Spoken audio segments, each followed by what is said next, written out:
এই লোকটা সত্য কথা বলতে পারে না, কারণ প্রত্যেক সত্য কথা বলার কারণে তার গাছের একটা করে পাতা ঝরে যেত, যেই পাতাগুলি তার মুখ দিয়ে বের হয়ে আসতো। আর যেদিন তার গাছের সবগুলো পাতা ঝরে যাবে সেদিন লোকটার খেলাও শেষ হয়ে যাবে। তাই সমস্ত জায়গায় তাকে মিথ্যাই বলে বেড়াতে হয়। সে বাড়িতে তার বউয়ের কাছে মিথ্যা কথা বলে, এমনকি অফিসে সকল কাজে সে বারবার মিথ্যা বলে বেড়ায়। কিন্তু একটা মানুষ চাইলেও তার সবসময় মিথ্যা বলতে পারবে না, তাই সে মুখ ব্যবহার না করে যখন তার ওয়াইফের জন্য কোনো কিছু খাতায় লিখতে শুরু করে তখন এর বদলেও একটা করে গাছের পাতা ঝরে যাচ্ছিল। তাই এরপর থেকে সে কথা বলাই বন্ধ করে দেয়, বরং ইশারায় কথা বলতে শুরু করে। লোকটার নাম জনসন। বিশেষ করে তার এই গাছের সাথে একটা অদ্ভুত বন্ধন আছে। তাই আজকে যখন গাছে দুটো কাঠবিড়ালি দৌড়াদৌড়ি করতে শুরু করে তখন জনসনের খুবই কাতুকুতু লাগছিল। তাই সে তার বসের সামনেই খিলখিল করে হাসতে শুরু করে। তারপর যখন তার কোম্পানির ইনভেস্টরদের সাথে মিটিং হচ্ছিল তখন তার মাথা দিয়ে গড়গড়িয়ে পানি পড়তে শুরু করে, কারণ তার কাজের লোকজন তার গাছে পানি দিচ্ছিল, যার কারণে ইনভেস্টররা তাকে রিজেক্ট করে দেয় আর জনসনের বসকে অপমান করে।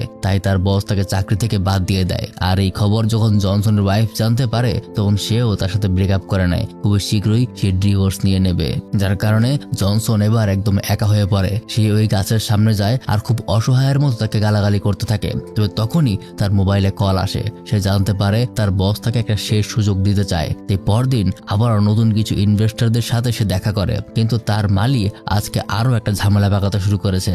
আসলে জনসন মাঝে মাঝেই এই গাছের পাতা ঝরে যাওয়ার কারণে তার সাথে রাগারাগি করত। তাই সে আজকে গাছটা একটা রাসায়নিক কেমিক্যাল ঢালতে শুরু করে, যার কারণে এদিকে জনসনের অবস্থা খারাপ হতে থাকে।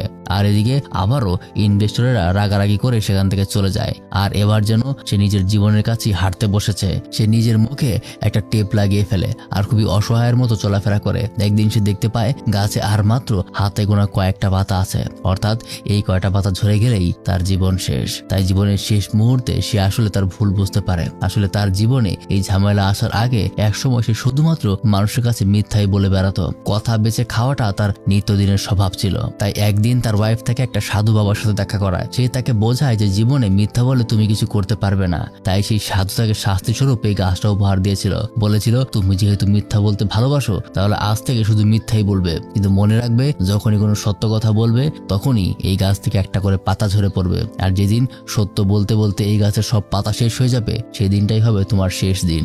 সে আরো বলে, তুমি যদি তার আগে গাছের কোনো ক্ষতি করতে চাও তাহলে সেই ক্ষতিটা তোমারই হবে। তাই পরবর্তীতে সে বুঝতে পারে আসলেও বিষয়টা তেমনই হচ্ছে। তাই সেখান থেকেই গল্পটা আজ এখানে এসে পৌঁছেছে।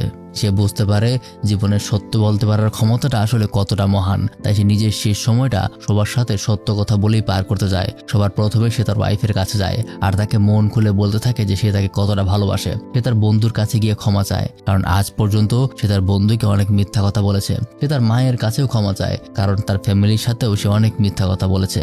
আর তখন তার গাছে সবেমাত্র আর 3টা পাতা বাকি। আর তখন সে তার বাবার কবরের সামনে দাঁড়িয়ে সেখানেও সে তার বাবার কাছে যেন সব সত্য কথা খুলে বলতে থাকে, যেগুলো তার জীবিত থাকতে মিথ্যা বলেছিল।